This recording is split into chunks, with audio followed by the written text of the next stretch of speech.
This NFL Draft pregame edition of the Sports Gambling Podcast is presented by Wynn Bet. Bet $10 at Wynn Bet and get $200 in free bets. Bet big, win bigger with Wynn Bet. Download the Wynn Bet app now or visit wynnbet.com and start winning today. We're also brought to you by Coors Light.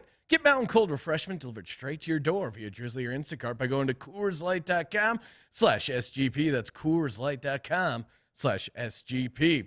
We're also brought to you by PropSwap, America's marketplace to buy and sell sports bets. Use promo code SGP on your first deposit to receive up to $500 in bonus cash. Head over to PropSwap.com or download the PropSwap app today. And we're giving away $500 in our NFL Draft Props Contest. Just go to sportsgamblingpodcast.com/draft or click the contest tab in the SGPN app.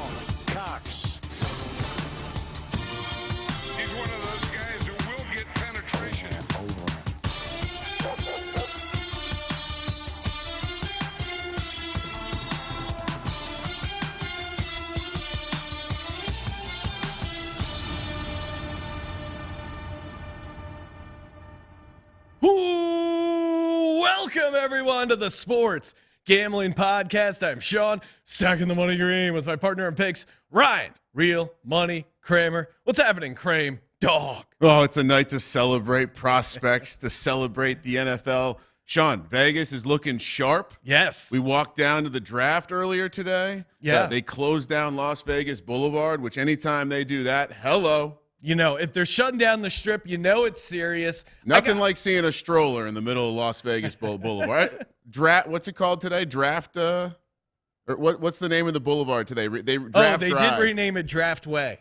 So always fun to see strollers rolling down Draft Way. Beautiful Las Vegas. Oh, man. And it is, first off, I got to keep a running tally of how many times I've said happy draft day or enjoy the draft to other guys. I've been doing a bunch of radio hits or just even walking around on social media. I've just been saying like, hey, happy draft day, happy draft day. It is draft day. We're doing a live pregame show. Going to recap all our props, answer your questions live in the YouTube channel. And we have hopefully multiple Super Bowl champions coming on, doing a little surprise guest here, counting it down to the NFL draft kickoff. Also participated in the NFL draft. More importantly, because that's what we're celebrating today, Sean. Yes, it is. This is not about a celebration. This is not about what you do. I have my manual cheat sheet of all the draft props I've gotten down on. What's this? What's this? What am I unfolding here? Ryan did get jealous of my. Oh wow! Look at that. You can't even read it. It's so small. No less than 25 bets on this beautiful piece of paper. I'm locked and loaded with EV. Sean, you're locked and loaded with EV. Well, you know what the ultimate EV play, of course, is to download the Wynn betting app or just go to wynnbet.com. Bet big, win bigger. Get that $10 bet, and you get $200 in risk-free bets. Of course, the build-your-own parlays are pretty awesome, a.k.a. build-your-own bet. Perfect for the NBA playoffs. You're not even seeing NBA Sean here. Worlds are colliding. The Sixers tipping off in 47 minutes here. Game 6. Then I got to worry about the draft. It is just so much going on. So we have a hard out in 47 minutes. Is that what you're saying? Load up over at the Wynn Bet app. They have a bunch of NFL draft props. Still time to get down on those. Offer subject to change. Terms and conditions at wynnbet.com. Must be 21 or older and present in the state where playthrough is available. If you're someone who knows a gambling problem, call 1-800-522-4700. Kramer, I already got my Coors Light cracked.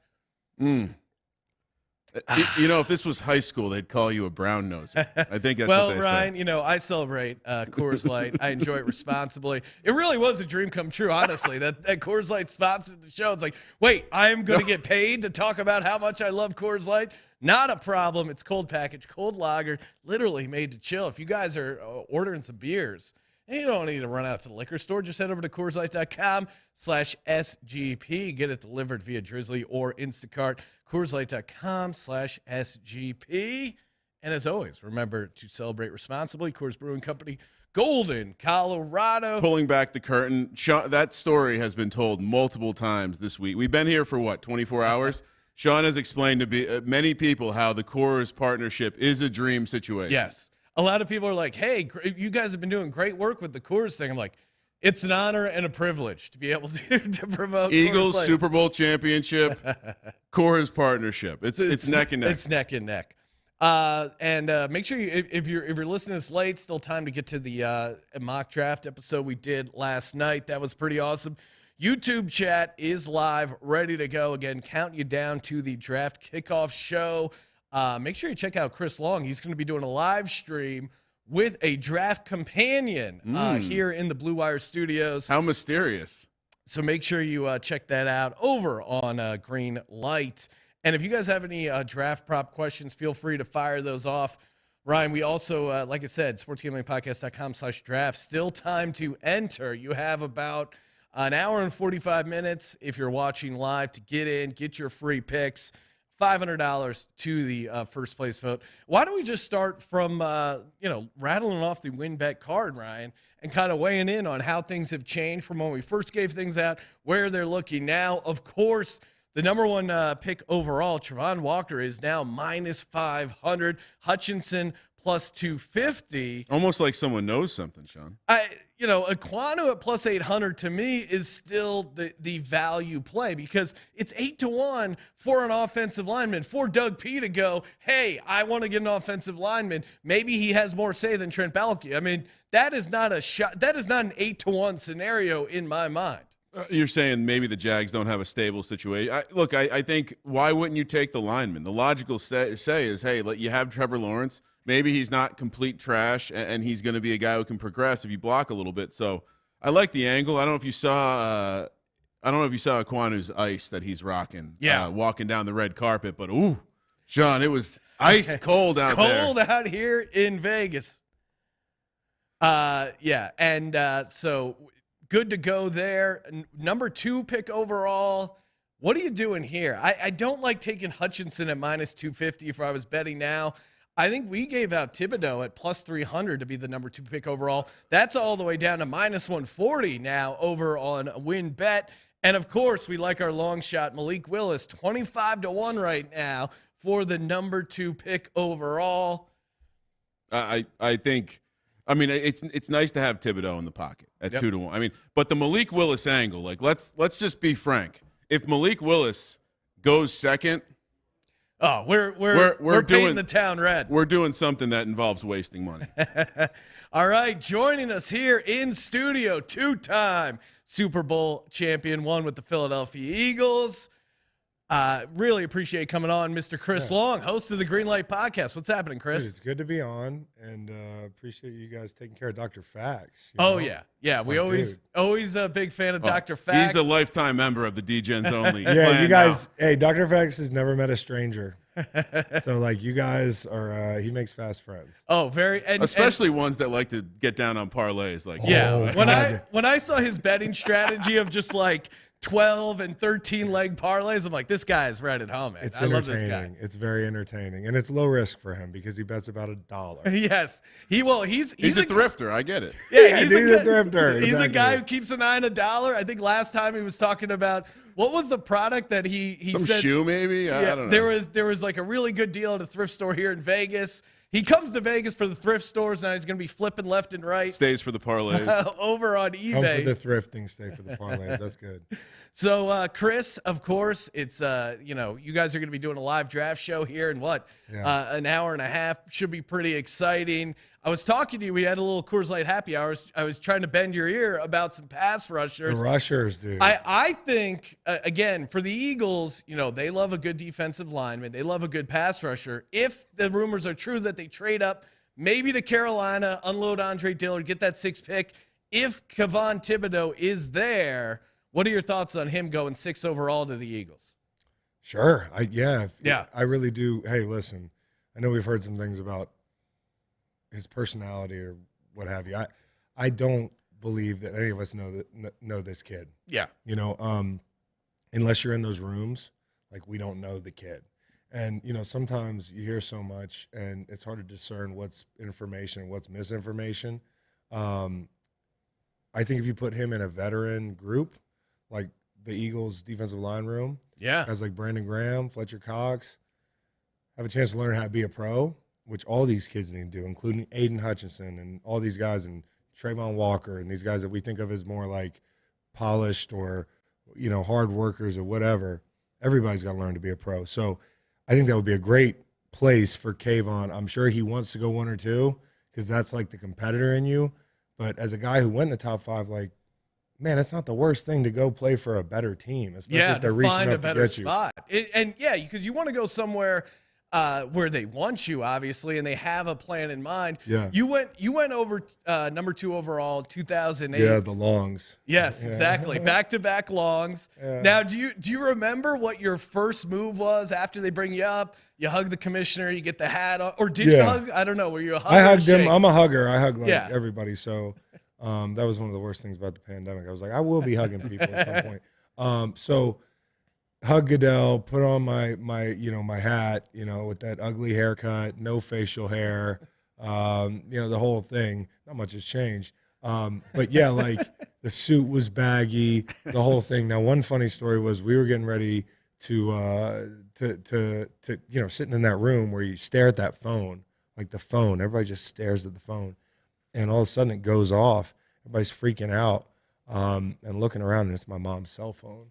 So she forgot to silence her cell phone. So that was really she really broke the ice. It's like, Mom, not now. Yeah, exactly. Did she have? It was 2008. Did she have like a crazy ringtone? Yeah, they were loud. The ringers were like they sounded like landlines back then, but like so for a second they were like, oh, that's it.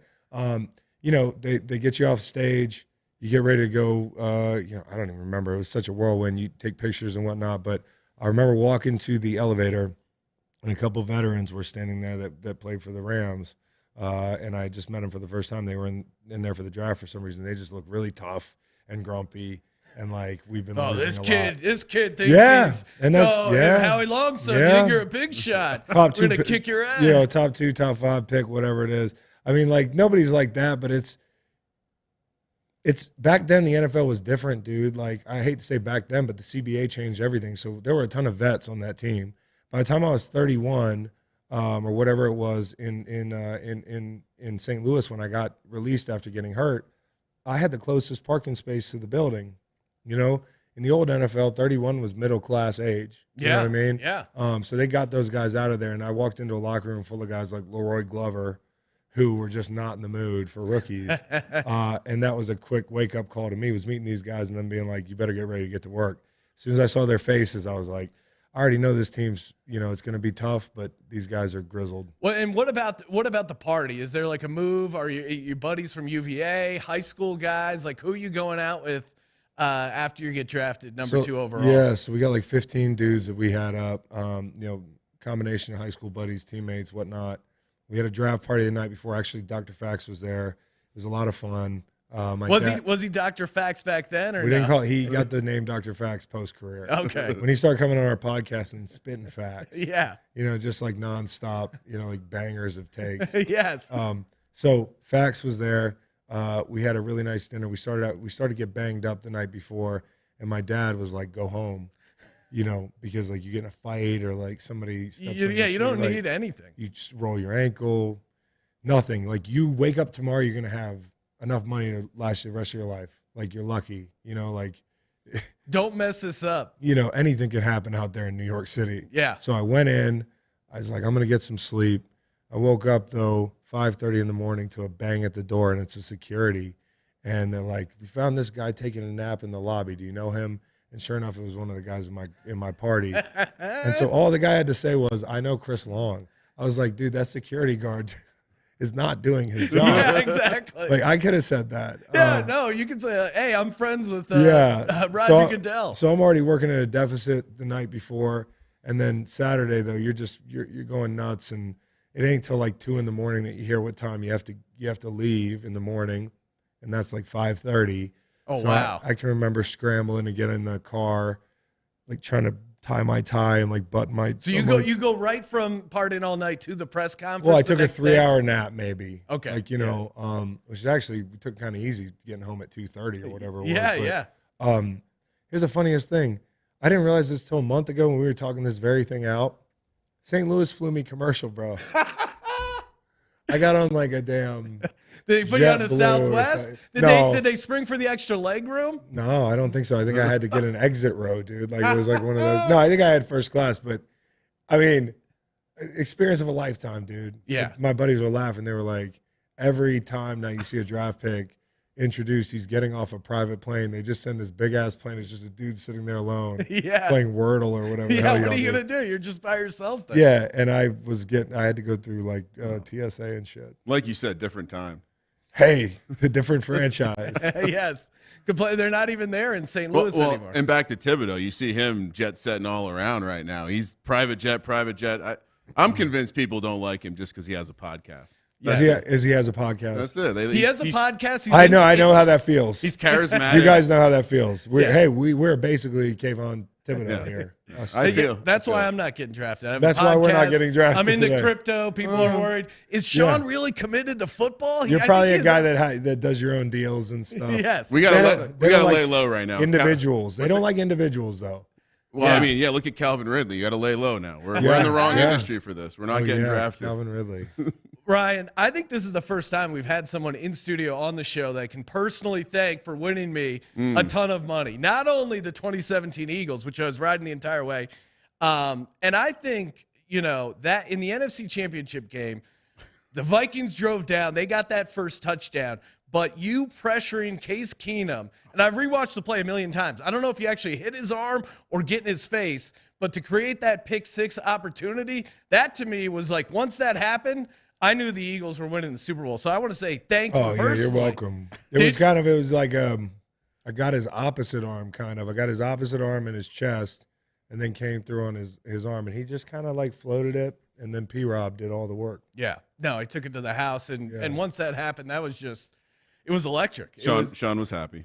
No. It depends on who you ask who made that play. If you ask a big guy, they say I made it. If you ask like a skill guy, they say P-Rob. Yeah, it was all over it. I don't know if you know this. This was like a viral news story that came out, and it got picked up in the Eagles' social media. But apparently the Zodiac Killer, it turned out he was a huge Minnesota Vikings fan. So I read that was a hoax. Oh, that was a hoax. Okay. Well, I want to be fair to the real Zodiac Killer.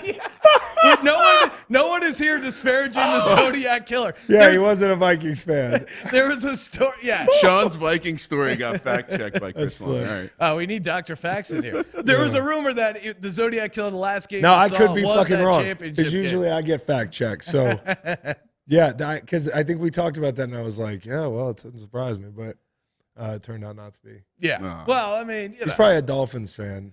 We had a whole conversation about like fan bases that have the most serial killers, and I do think it's the Dolphins. Yeah. I mean, once you're messing around with Florida, it's Finkel is Einhorn. Yeah, Einhorn is there's Finkel. literally a movie where the guy's just off his rocker. So. Getting back to the draft there, another guy that the Eagles they're talking about maybe drafting or have been linked to a bunch is Jordan Davis. Now he was a big run stuffing kind of D-line for the Georgia Bulldogs. The apparent red flag on him was that he was only like a two-down guy. Like he didn't play, a bunch of plays back-to-back. They would take him off in pass rushing situations. Is that something, if you were drafted, is that something that would scare you off? Or it's like, hey, we can get him conditioned. We can figure him out. In the middle of the first, it's not going to scare me. And honestly, there's ways to get him on the field on third down. Like I don't think anybody on Georgia looks like a nickel kind of rusher because, I mean, look at the guy they're talking about. They're projecting growth from him. Yeah. They're projecting a production leap from him. Georgia, I mean, like Jermaine Johnson was at Georgia, yeah? Right? Yeah. And then he didn't. He went to Florida. He didn't produce the same way he did when he got down to Florida State. So I think that you get like a little projection there, but also like if you're committed to him rushing on third down, that's a people mover, dude. Like, you don't have to be a little guy to rush on third down. I've seen a lot of guys who are just powerful pocket breakers. Well, and as an edge guy, I would imagine having a massive love dude. to rush with that guy. Yeah, right? Like, wouldn't you – isn't that a dream scenario? A 400 almost pound guy in the middle? You know where he's going, dude. It's really hard. Forward. It's funny. Like, I'll give you an example. In Philly, I rushed next to Fletcher Cox and BG. BG's a great team rusher. Like, he rushes as a teammate. Like, Fletcher's the same way. They're also guys that, for the most part, like they major in power. Then I rush next to Michael Bennett, who'll get out there and he's like an inch inside me, I'm outside he's like, the I'm tackle. going to line up wherever I want. He's just bro. And me and Mike, who we're really tight, but I'm like, bro, give me some space, man. Yeah. And then you don't know that, a Michael Bennett or like an end who moves into play tackle, he might jab into the A and pop back out. And so when you think there's some space to take an inside move and he's going to play off you, he's not. And you run into each other in the B gap. So I think power rushers can really be actually pretty good on third down. And I watched that guy doing the agility work. Like for a 400-pound man, that's insane. It's there. His 40 time was pretty insane. He's just a big man. He's just spell guys. It's rotation now, dude. Yeah, the 40 time. Yeah, it looked good. I mean, again, you're not having a defensive lineman run 40, but at least it shows some athletic potential. Oh, you see a man running that fast, it's a physics equation at that point. I gawk. Yeah. Right before we had you on, Kramer and you were talking about Coach Pry over at Virginia Tech. Ryan, of course, always. I'm going to get aroused over here. Yeah, he's literally, I don't want to say it, but he was aroused at the thought of Brent Pry. Yes. Thank you. Oh, you don't need to say, I mean, it's very obvious. Anytime he comes up, Ryan's just like, I'm all in. He was Coach a nice Pry. guy, man. I know there's like a lot of rivalry stuff and whatever well, not really because we got to beat y'all, but Pry was really cool. I met him in a NASCAR race, and I just stopped him, and I was like, I gave him a list of coaches. I said, stay away from these guys. Don't ever be plucking my Virginia coaches, okay? Like, I know he might have tried to get Anthony Poindexter down there, that sort of thing. So I was like, you just stay away. and he was really nice. We had a laugh, but I said, good luck to you most of the time. So.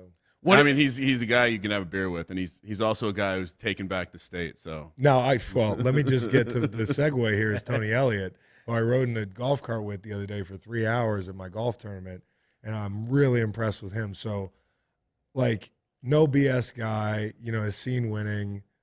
He fits the institution, I guess, if you want to call it that. And I think the state's going to be in better shape because of these two guys. Brennan Armstrong is a fun watch. It is a fun watch. And so what? How high are you on UVA coming up this year? I think they'll surprise people. Yeah. I really do because of that quarterback. I mean, that's what the college game's all about. It's what the pro game's all about. But think about us beating Tech that year, going to the Orange Bowl and that sort of thing. If Bryce Perkins isn't on that team, where are we? Yeah. I watched Brennan Armstrong throw for like 1,000,000 yards and lose against UNC last year. Oh, that was a crazy game. 65, 43, 47 game. I mean, that's not okay. You got to fix the defense, and I think they'll do that. And I think this kid's got some weapons to throw to. The O-line is a work in progress. We got to get those big guys back in there. Back in the day when I played, and y'all had big guys, we had big guys, we had big pro guys. Yeah, I mean, I was there. It was Kevin Jones. It was Lee Suggs. It was just smash mouth football. Smash mouth. Speaking of when you were there, you're two-time Super Bowl champion. But 0-time technically. Would you trade one of them for a Commonwealth Cup? No, not at all. Not at all. Honestly, 503 days. There was probably, I don't keep count. It's like, but honestly, like it's funny because I got a bunch of Hokie buddies, and that bothered me for a couple of years. Like it did because I'd wake up and I'd have these dreams that I couldn't get my pads on or like my uniform on, and we were going out to play y'all. And I just couldn't get my stuff on. Like, that dream where you can't get ready. Yeah. And the game's ticking away and that sort of thing. Well, one day those dreams just stopped, bro. And I just stopped caring as much. It's almost like you accept the fact that you've been losing to Tech for like 6 years in a row. And it's a good thing because it went to like 15. It'll set you free. I mean, I'm a Knicks fan, so I understand that feeling. I'm a Knicks fan too. Oh, you just had to let go at some point. Oh, I totally let go, dude. After the playoffs last year, everybody was like, oh, Knicks tape. Knicks are back. I'm like, bro, no, we're not. No. I'm not watching a single game until the playoffs, and so I didn't see them. yeah. Hop on the playoffs, and unfortunately not happen for the Knicks. Well, Chris, appreciate you coming on. Encourage everyone to stick around, check out his live draft stream. And, of course, as always, make sure to check out the waterboys.org, his charity organization. Do a ton of great work. Appreciate it. Tell Dr. Fax we said what's up. Love Dr. Fax, bro. Everyone will be tuning in to the Green Light live draft stream. Appreciate it, man. Y'all so much for having me, man. It's good to see you guys. All right. Same. Great seeing you as always. Let it ride. Yeah, so I guess Super Bowl championships are worth more than the Commonwealth Cup, unfortunately. I would say so, Ryan. I think. I feel like that just, it's the answer I expected, but it wasn't the answer I was hoping for. All right, Ryan, we are just running back-to-back guests here. Going to do a quick read, and we got another Super Bowl champ waiting in the wings. Of course, if you guys haven't already, download the Sleeper Fantasy app. click on that over-under game. Use the promo code SGP, get that instant deposit bonus up to $100, dollar for dollar match when you click over-under on the Sleeper Fantasy app. Again, fun way to play player props. Highly recommend the 3X. You can turn 100 into plus 650. That is a nice payout there. NBA playoffs, MLB, perfect time to get down over there. And, of course, Athletic Greens, the AG1. Shout out to Cameron. He was in his draft video representing the Steelers. He was rocking some AG1. I know I've been bringing the travel packs in Vegas, helping me stay relatively healthy here in Las Vegas because it's got 75 high-quality vitamins, minerals, whole food source superfoods, probiotics, and adaptogens, plus a free 1-year supply of immune-supporting vitamin D and 5 free travel packs with your first purchase. All you got to do is go to athleticgreens.com/SGP. That is athleticgreens.com/SGP to take ownership over your health and pick up the ultimate daily nutritional insurance. Joining us here in studio, another Super Bowl champ, Will Blackmon. Will, thanks for coming on the show, man. What up? I love the relatively healthy with the brewski on the desk. I know. I got to keep it real. It's like I have the Coors Light, and then I balance it out with the Athletic Absolutely. Greens. It's the scale strategy. It's a Coors Light. Well, that's water plus. Maybe I'm just going to put it to the next level and put in the AG1 right into the Coors Light, it up. Don't do that. Yeah, no sponsor at all. By the way, you guys, I think, have probably the coolest logo. Thank you. It pops. No, it's legit. It's like it could be an athletic brand. It could be a military patch. It can be a podcast. Yeah, no, it's super clean. Super I like simple. Will. Yeah, Will knows how to butter us up. I'm keeping it right real. away. I did. Because I see it and I instantly recognize it. So yeah, good stuff on Appreciate that. Well, appreciate that. Good. How you doing? You're getting excited for the draft? Yeah, I'm good. You know, I like I'm such an old man in Vegas now. I come here, I get up, you know, I'll probably read, not an actual newspaper. I look at the news, I'll have my coffee, work out, eat dinner, have a cigar, and that's it. Let me ask you then. Humidifier in the room? It's happening Oh, because I woke up as if you know how your kids get like your lips get dry and raw.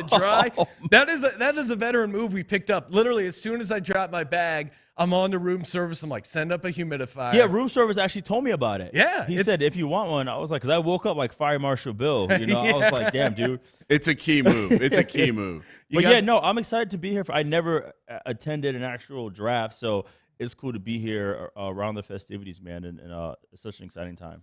I've been checking out your stuff here on Twitter. I saw a nice little draft comp. We've been all over Malik Willis, first quarterback selected. I saw that you compared him to Randall Cunningham, which I'm a massive Randall Cunningham fan. I think he is one of, in my mind, one of the greatest what ifs because like Buddy Ryan didn't give a shit about defense. Like if Andy Reid had Randall Cunningham, like my God, that career that guy could have had. What's your take on Malik Willis and what kind of similarities do you see? Yeah, I see him in that like Randall Cunningham, Steve McNair type of mold. Obviously, he's on the shorter side, but I just see the I hate that word escapability. Like that word is ridiculous to me.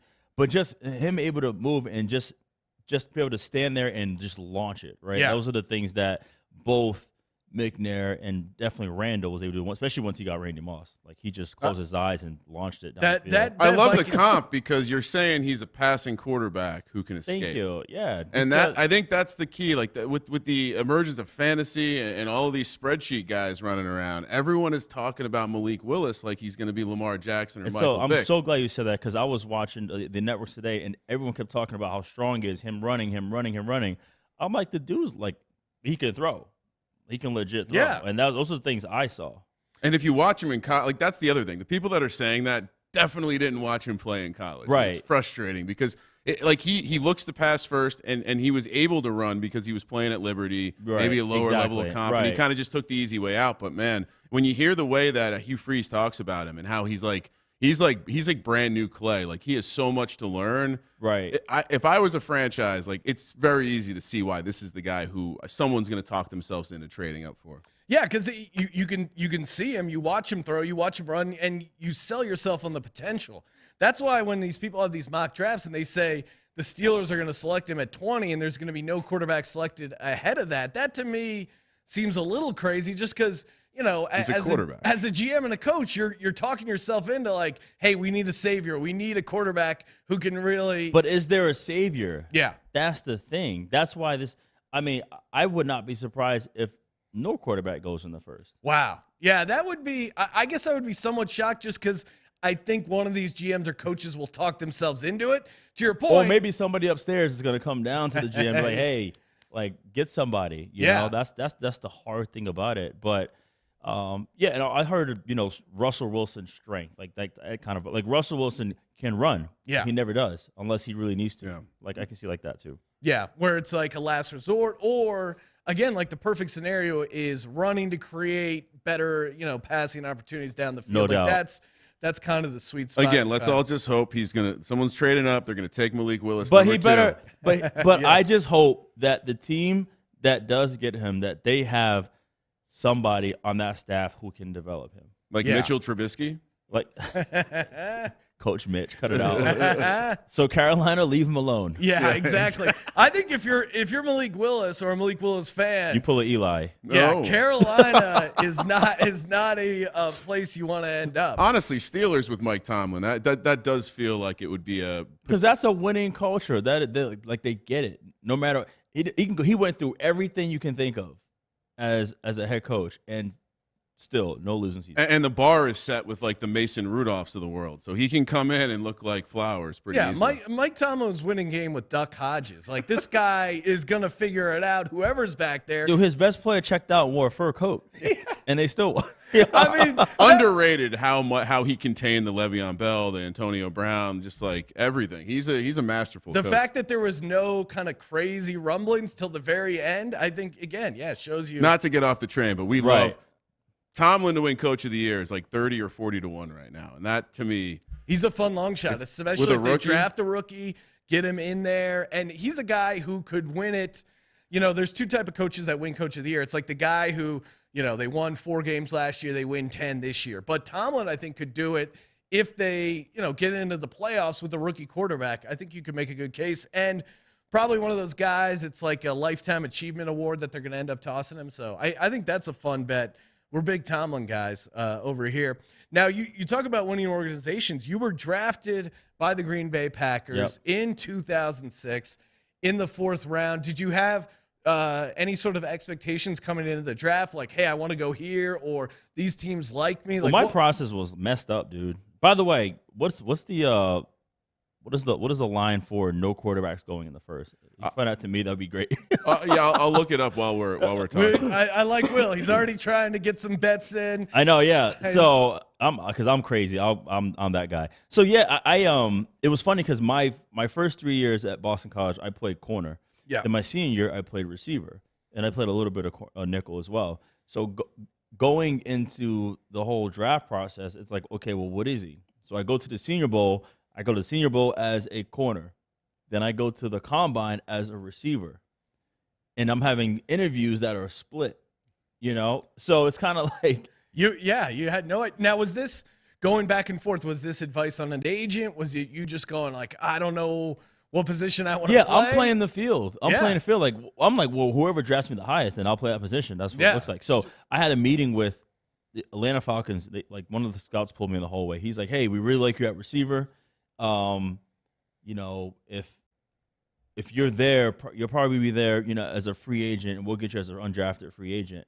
And I looked at him, and right then and there, I'm like, F that, I'm playing corner. Yeah. Like, if you guys think I'm a free agent, I said, I'm getting drafted. I don't know what he was thinking. He thought I was a free agent receiver. Then I told everyone in the building, I was like, then I'm a corner, if that's what people are thinking. So right then and there. And the funny thing before that, I spoke to Green Bay in the hallway for a receiver. Yeah. It was a 2-minute conversation. He said, draw some routes. That's all it was. I never spoke to Green Bay the whole time. Ended up going to Green Bay. I thought I was going to Kansas City because I met with Herm Edwards maybe like 20 times. I met him at the Senior Bowl. I met him at the Combine. He came to my pro day. Like I was with him all the time, and I thought I was going to Kansas City for sure. Yeah, Herm seems like a fun landing spot. Well, what was that like coming into a locker room with a guy like Brett Favre? Aaron Rodgers was there already as well. Yeah, no. So I'm a major like football historian. I was the kid who sat there and watched all the NFL films, John Facenda, the Sables. Like I was that guy. I still have Inside the Hidden NFL with the first Mike Jupp stuff. Oh, So to walk in and see like Brett Favre is right there, Charles Woodson's locker is right here. You know, Aaron Rodgers, you know, he just got there to see you know, Will Henderson, Donald Driver, like to see all these dudes, it was crazy, you know. And it took me a while to realize, okay, like I'm here, I'm one of these dudes too. But because I was a diehard Charles Woodson fan. Like, that was my guy. Well, yeah, and he's, you know, obviously you were a kick returner. Yeah. Had a couple historic here because you had a punt return touchdown and a fumble return touchdown in the same game. One of the, I think it was the fourth player in NFL history to have a kick and fumble return in the same game. That must have been crazy. Well, that game saved my life because so my very first training camp, my rookie year, I broke my foot. And then I came back, and then that year I broke my rib, and eventually I went on injury reserve. I came back the next year. I was supposed to start against Sunday night versus the Bears, and I broke my foot that Friday. And so now I'm thinking like, okay, all these injuries, I seen guys come and go. I think I had 20 roommates in training camp. Like, damn. It was a revolving. I was like, don't put anybody in my room anymore. Yeah, like, bad luck. This is terrible. It's haunted. And so I remember Ted Thompson was like, hey, they said you don't need surgery. And I was like, please don't put me on injury reserve. And he was like, look, I believe in you. You know, you were the guy I pounded the table for when you were available. I thought you would be gone sooner. He said, we'll see what happens. And then so I rested for about four weeks, I think it was. And then I came back that game versus the Raiders. And that's when I had like those 2 touchdowns. And I was like, thank God. You know, yeah. thank God. Feel like you got a little breathing It room. bought me another 2 years on that team. Otherwise, it was curtains. Coaches like touchdowns. That's the trick. There you go, especially special teams. Yeah, well, what do you think about the NFL in general? It seems like they're trying to almost weed out the kick return. They've changed the rules when it comes to onside kicks, to kicks in general. As a former kick return specialist, what's your take on how they've adjusted the rules with the kick return? Yeah. Well, what's funny is my whole life, I'm like, you know, you compare the 2 returns. You're like, okay, punt returns, returns. And you watch, I remember the video of Troy Polamalu taking somebody out on punt return at USC. And usually, even sometimes, like, I let the ball hit the ground when I was in high school. Like, I'm not catching that ball. But when I got to the NFL, I realized that kick returns are way more dangerous. Yeah. Believe it or not. You can protect yourself, fair catch it. You know, or you can see what's going on. Like, I knew that if I had 2 double teams, then the personal protector is going to be free. If it was 7 guys in the box, then this guy's going to have trouble. Like, I knew what's going on. Kick return, a guy has like a 50-yard head start, and I have like linemen in front of me, and they're just going to run around them. And like Kasim Osgood used to jump over the pile, the wedge. Oh, really? Oh, that's he insane. just sacrificed his body. But I mean, I don't mind them adjusting the rules. I just don't agree like to get rid of it. So adjust the rules as much as possible. Kickoff is like the most exciting thing, and also kickoff, that's a job. That's a job. You know, some guys just make a straight living just doing that. Like there'd be no guys like Tim Dwight. You know, I think of Tim Dwight because I actually played against him in that Raider game. That's I caught a lot of guys at the end of the career. What was it like in that locker room with Favre and with Rodgers? Rodgers, I think when you were a rookie, it was his second year, so maybe he was probably chomping at the bit, and then obviously Favre wanted to hang on to his job. It seemed like they were playing it slow, but again, Aaron Rodgers thinks like, hey, I should be out there playing. Was there underlying tension in the locker room? No, whatever the tension was, it was between Brett and the front office. It was, you know, Aaron was just chilling. He was learning.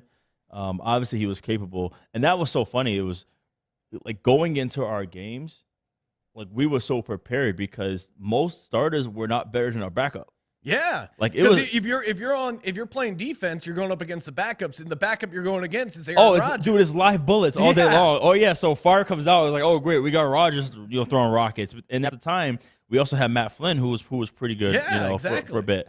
And so it was all action. But I think it was just a matter of like Brett literally just took us to the NFC Championship game. Yeah.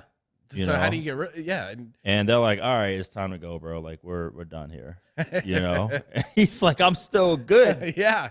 And then he went to the Vikings, the Jets. Like he had to go to the Jets. Jets, right? Because they weren't going to let him go. Yeah, to the he was Vikings. like, all right, let me go out there and go to Jets and cause trouble, and I'll come back to Minnesota. Yeah, he did. Send out a couple texts. I didn't say anything. I didn't say anything. That are still floating around. My buddies still will send me what the hell is it? Oh, Brett Favre from way back in the day. God bless. What about, obviously a guy played safety a bunch in the league. Any thoughts on this safety class? It seems like Kyle Hamilton, the kid from Notre Dame, right, is the locked-in number one safety. Then you got Lewis Seen. People have been talking about any safeties below or not on the radar that people should be aware of. I mean, obviously in terms of skill guys, everyone's talking about receivers, and there's a few corners at the top, obviously Stingley and Gardner as well. The kid from Georgia, I like him a lot, just in terms of him coming up. I think Kyle has a lot of upside in terms of him being big and rangy, and everyone's questioning the 40. I'm like, well, it's the mind that gets you there faster, right? I remember speaking to, and I can't, hopefully Chris isn't listening to it, but I know because he was like, save it. But this guy, it was a Kevin Mathis, right? Yeah. When they drafted D'Angelo Hall, D'Angelo was on record running like 4.2s, 4.1s, whatever. And he told D'Angelo, he said, I guarantee you I can get to that spot before you can. He said, because I know it's coming. And for me, I when I first got to the NFL, I was playing just off instinct, right? I had really good numbers off the charts at the combine, but I wasn't making any plays. I mean, I was diving, doing everything. But then once I learned how to study and understood the game, and I'm like, I can just relax and I can just wait for the play to happen. And the reason that clicked for me, because I remember watching Charles Woodson, and we were playing the Cardinals. He literally was like standing there folding his hands, and everyone's like, well, how come he's not in the stands?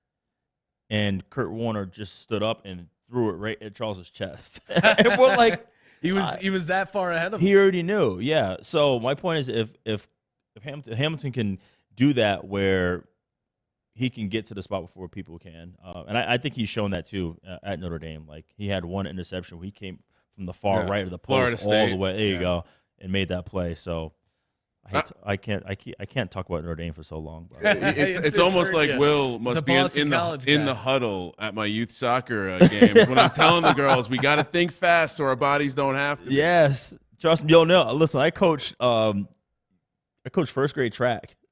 Nice. Interesting. Do you have any, how do you motivate? Well, I was going to say, what did you run when you ran track? I know you're. I ran the 100 and the 200 because I guess my body's built for the 4, and I was so scared of the 400 I would not do it. So I made sure I won at the 100. All right, that's smart. I was a 400 hurdle. Were you? Guy. Yeah, you're a savage, dude. There's no way. Yeah, I was just you. People who know respect the 400 hurdle. Because all you got to do is look at the end result and see everyone's look on their faces laying on the ground. I was like, I'm good. Hurdle is insane. I would never even attempt a hurdle. What's the name of the one where they jump over the pool? Steeplechase. That's a different level. That's a weird. I'm like, why are you jumping in water? Yeah, it feels like old time. Like, what is this? I know. We have random moats here in the track. I know, exactly. Get him a spear and a shield and go to Valhalla. It does have like a medieval vibe. In the 4th Olympiad. No, that would be great. If they legit had an armor, then that would make more sense. Little bit of a fight at the end, a joust maybe. Well, I think we're redesigning the NFL Combine because right now it's just, hey, you run 40 yards as a guy with the stopwatch. Like, let's create some put real life battle situations. Just everyone just do a Spartan race. Yeah, there you go. I'm a 100% down. Will, appreciate you all good. coming on the show, Thank you so much, man. This really was so fun. It. Make sure you give him a follow on Twitter at Will Blackmon. And what else you got coming up? People can check out. You know what? Just everything's on there. I have fun. I talk a little bit of trash. I pop a couple of jokes. I talk a lot of wine, actually. Oh, yeah. And the wife says I have to come away with a proper wine tip. Yes, me. exactly. A proper wine tip. Talk to us about your wine company as well. So, yeah, the company's called The Wine MVP. You can follow at The Wine MVP. It's a luxury concierge. I do events, trips, tastings. Like, if you want to go to Napa, for example, just call me. I set up the entire trip for you. Hopefully my wife isn't listening to this part. No, it's good. It's good. No, also, it'll be a good surprise for her. a wine tip. Okay, the legs of the wine do not determine the quality of the wine. Boom. Ooh. Okay, so when people are like, "Oh, this wine has pretty legs," like that's just residual sugar and alcohol. That's not necessarily. Now, what's one thing I could say after tasting a glass of wine to sound incredibly smart to someone? Like, I take a little sip, I take a swig. Okay, here you go. So if you take a sip of wine, right, and your glands start to water like pretty good, and you say, "Man, this wine has some great acidity." I like it. All It's right, that bite. You'll It's that bite. mess somebody up. Like, what do you mean great acidity? This wine has great acidity. So that's usually in a lighter style wine, like Pinot Noir or Chardonnays or Sauvignon Blanc. But if you have a big, bold red wine like Cabernet, then like if it gets grippy, those are the tannins. So the dry mouthfeel, that's the tannins. So see, I don't even know what tannins are. It's like twigs and stuff. so right? think of like the skin of a grape, right? Okay. How it's bitter, Yeah. or like the seed, like that part creates the tannins. Okay. So what happens is when they crush the red grape, they ferment it with the skins to extract all the color and all the structure. So that's what makes the dry feeling in your mouth. There we go. And delicious acidity, right? Yeah. Or no, very good acidity. Greatest delicious acidity. This acidity is delicious. I apologize for my classless friend. I've No, already wait. forgotten Dude, he's what good. I was supposed to say. All right. But I like this. Say the company one more Yeah, time. The wine MVP. Boom. You can get. What do you? Okay. No, we're doing this. What's the cheesesteak spot? I'm not going to say it. Pat's or Geno's? No, which one? Oh, Pat's. Okay. 100%. I didn't want to say Geno's and get yelled at. No.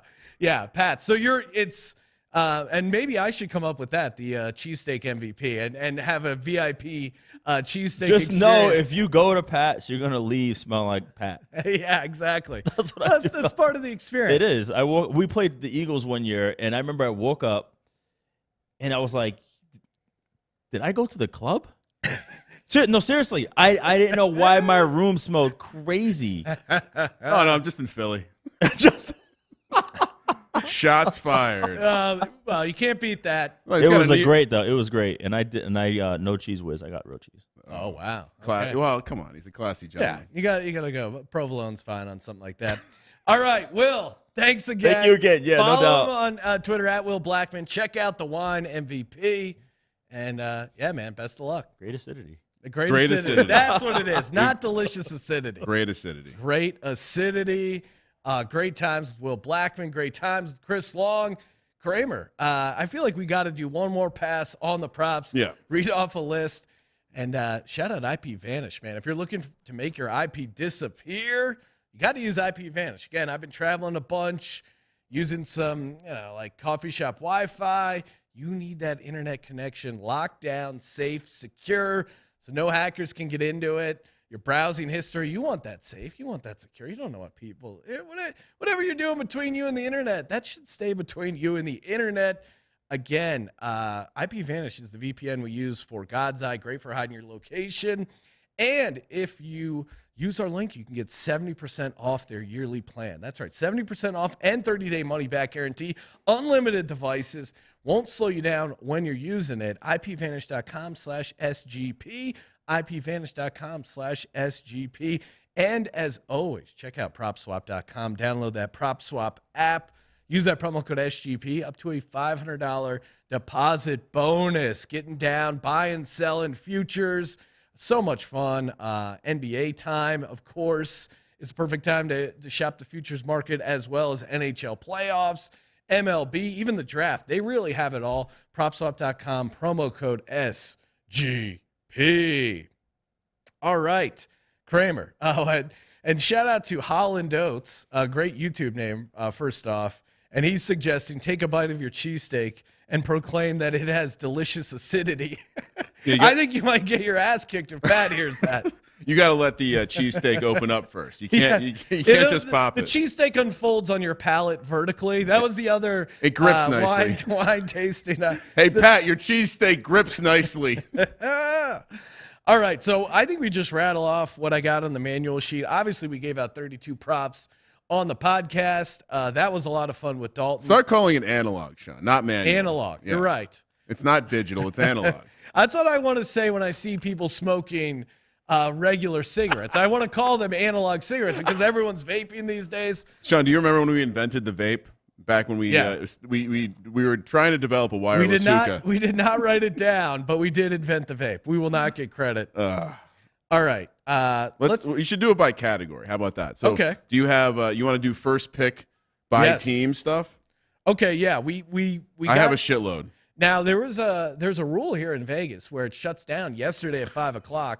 We became aware of the rule. We immediately ran over to the Wynn, got all our stuff in before they locked it up at 5:00 Pacific here. But very fortunate how we got the heads up on that. So it's like a city closing down after a team wins a championship. Like you're putting boards up on the windows 24 hours early. I've talked to everyone out here about it. I still don't understand why they do it, but a lot of ins, a lot of outs. So you want to start?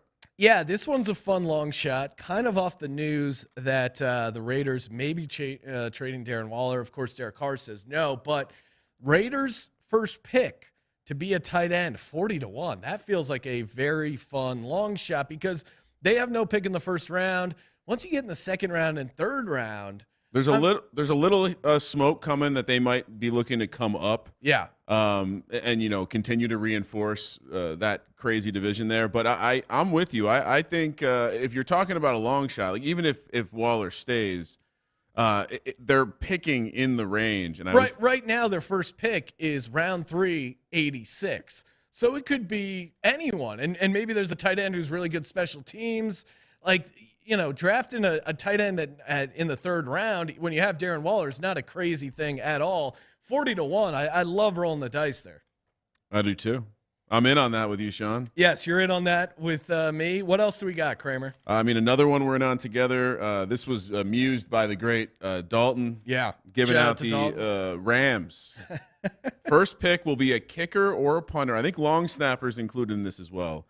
When we first started betting it was at 33-1. The last bet we made on it, I think, was 20-1. Again, it's more of a where are they picking? Do we have any heat that suggests they might come up? They really don't have much draft activity at all. Their first pick is a compensatory pick, 104 at the end of the third round, which as folks who are deep into it, the draftniks will tell you, the punt god is projected to be a fourth rounder potentially, maybe late third rounder. So as Dalton pointed out, if you're a team that just won the Super Bowl, maybe this is the place to get better. You lost your punter; he left in free agency, so maybe and at what I think it was first given out at 66-1, but even at 20-1, it's a fun little proposition here. I also have Chargers first pick to be a receiver at plus 650. Of course, that's what the great Justin Decker wants. A lot of the mocks don't have that happening. It's 650-1 for a reason. It's fair, but the receiver market is so rich. And if just one of those guys that they have high on their board slips down to 17, I would not be shocked at all if they take a receiver. Keenan Allen, of course, kind of getting up there. And you want to give Justin Herbert, I mean, it's an obvious take, but you want to give him as many weapons as possible. Receiver at plus 650, considering how deep the receiver draft is. And the over-under for receivers is like 6.5 in the first round. The case against it would be they took Palmer last year, Guyton the year before. They have Mike Williams. But you can never Allen. have too many receivers. I agreed. But that would be my concern with that pick. All right. I don't have a Chargers pick. No. I do have, quick. We can talk about our Evan Neal one. That one's fun. Oh, all right. We can do Evan Neal will be the fourth pick. 25-1. Yep. This is based on the heat that everyone knows the Giants have Neal number one on their board, and someone's going to come up, or the Jets offload the out of shape Mekhi Becton, and they're looking for another tackle here. Yep. Either way, I think at a price of 25-1, it feels a tad ridiculous. So we got down on that last night before the 5 o'clock deadline. Yeah, and this is a little correlated because I do think Ekwonu is going to go before him. So Ekwonu could go number one. I wouldn't be shocked if Ekwonu went number 3 to the Texans. Even I know they're leaning cornerback, but if he's there, maybe he gets picked. I still think Ekwonu to be the first pick overall is pretty fun. And you can get that right now over at winbet.com at 8-1. To me, that's a fun long shot, right? Like to me, it's much closer to a coin toss than the 8-1 suggests. I agree. I mean, again, why not? Why not give Trevor Lawrence a piece that can. I mean, you got one tackle. Why not have two? Maybe Trevor Lawrence can be good with a little bit more time to work out his footwork, his slow release, all the other stuff. So, what else? I mean, we should throw out the Malik Willis second pick. We're leaning into that one. We have it in the futures draft. We have it in Las Vegas pre-deadline. We got down because we saw 50-1 for Malik Willis to be the second pick. Insane. Now, will the Steelers trade up? Will someone else trade up to 2? I've heard some late heat that it might be a team not named the Steelers trading up. What are you hearing? Seattle. For Malik Willis to Seattle. I don't know how Seattle would have enough draft equity unless they're they got a bunch for that Russell Wilson trade, so they might actually have future equity being thrown out. But that's something to look out for. They are at 9, so they probably would need a bit to trade up.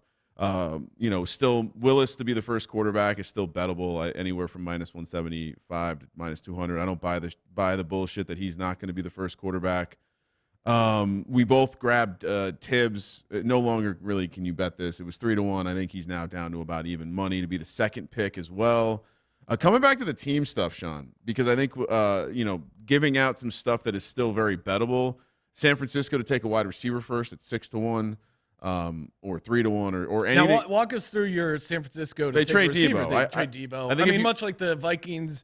They traded Stephon Diggs, and they're like, "Hey, we gotta get a receiver to replace him." I think if you look at the who will be traded during draft day odds, I think there's still some belief that Debo could get moved, and if Debo gets moved, I really like this bet, as I think it's the 4th position in terms of like odds favorites. So a little bit of a stab there. Another one that is still very bettable is Minnesota to take a cornerback at -125, 135. Every mock seems to have them taking a cornerback. If you have markets that let you bet specifically the Washington kid McDuffie to them, I like that. Yeah, or even Elam as like a super long shot if someone takes McDuffie higher, which would be a long shot. But Elam to the Vikings, I feel like you could probably get like a 40 to 50-1 on something crazy like that, which again would not shock me, and certainly feel like they're going to go cornerback all the way. Ryan, you had mentioned one bet that was kind of fun. We haven't talked about it at all. Is who would be traded first on draft day? That is a pretty fun one. I'm gonna search out in the wild and see if I can find some odds on it. But what do you think is the first domino as far as these NFL trades? Baker's in the mix there. Jimmy G, DK Metcalf. Do you think any of these guys get traded on draft day? It seems like the quarterback. I mean, if you're draft, don't you want to? The question is, will the team try to get the quarterback and wait till they fail, and then get Baker? Try to trade for Baker. It just seems like if you're trading Baker, why wouldn't you want stuff now? Yeah, right. If you're trading Jimmy G, why wouldn't you want stuff now? Now, probably less urgency with Jimmy G, but I would probably put Baker 1. Well, because here's the thing in my mind. DK Metcalf 2, Deebo Samuel 3, Jimmy G 4. Because in my mind, I would make the trade for the quarterback prior, or because then now if the first round of the draft goes and you're the Panthers, and now teams know you don't have a price just went up. You have Sam Darnold, but you don't have a quarterback. So now like you lose any sort of leverage, right? Like if you get the trade done before, then you come into the draft knowing, hey, we already have some sort of backup plan. I mean, Baker to the Panthers makes so much sense. But if I was them, I think best case scenario for them is Jimmy G. Like you bring in Jimmy G to that offense with Christian McCaffrey. It's certainly less variance. I feel like Jimmy G is we know exactly what Jimmy G is. Period. But wouldn't he be great?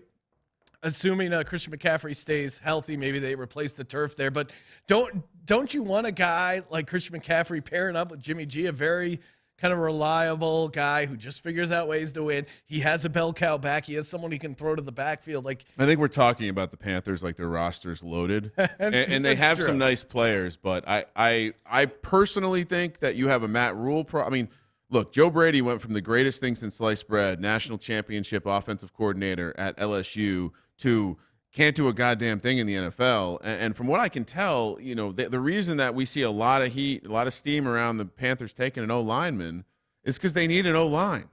Like their issue, why do you think McCaffrey keeps getting hurt? Why do you think the quarterback situation is dire? Good teams have offensive lines. Bad team. Look, I root for the Giants. I get it. Like the Panthers seem to be getting off the hook for their offensive line woes. And what have they done to repair it? So they're going to have to take a tackle. They're going to have to trade for a quarterback. If I'm Matt Rule, I trade for Baker, though. Yeah. The reason you trade for Baker is because you want someone to come in and give you at least hope of upside. I think if you trade for Jimmy G, what is your fan base excited about? No, yeah. And he's the guy that kept Trey Lance on the bench, Sean. Yeah. He's the guy that kept Trey Lance from seeing the field. Number 3 pick, Trey Lance. It's going to be funny because, I'm no Baker fan by any means, but the upside with Baker certainly is there. And I do like the idea of Baker with a chip on his shoulder. I mean, we saw in Oklahoma, when were his best games? It was when it was personal, right? Like, I think he is motivated personally. And I think, a lot of people gave the Browns crap for how high they drafted him. And I think he came in with a little chip on his shoulder, got them to the playoffs. And then the shoulder injury, not only did he lose his shoulder with the shoulder injury, but I think he also kind of lost his chip on his shoulder proverbially. I don't even know if that's a word, but I think he lost the chip when he was doing all those fucking commercials. He got a little, he's fat Hollywood, on the hog. He's living at the Brown Stadium. Still don't know who's taking over his lease there. I mean, a single-digit code too. I mean, the man needs to understand security. Get him some IP Vanish. As a former tech guy, Ryan was really That's enraged disgusting. by that. The first player drafted position stuff is looks like there's more stuff out there. Eagles first player drafted. Wide receiver is plus 110.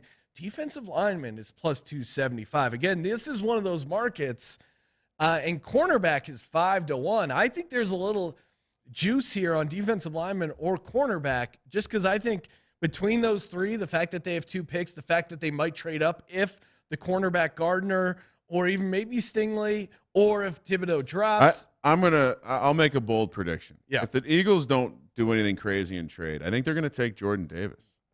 I think they're going to. There's a lot of talk about Jordan Davis. So you the have Jordan Fletcher Davis, Cox replacement. you have the pass rusher Jermaine Johnson, even Karlaftis. I think could be an option. I for think them. the reason, and then Thibodeaux if they trade up. So at 275, I don't mind that at all. The cornerback trade up, I think I'm worried the price is going to be too steep for them to get Gardner or Stingley. they're going to come up to 6 to try to get him if he's still there. Yeah, I think if Sauce is there at number 6, they're definitely trading.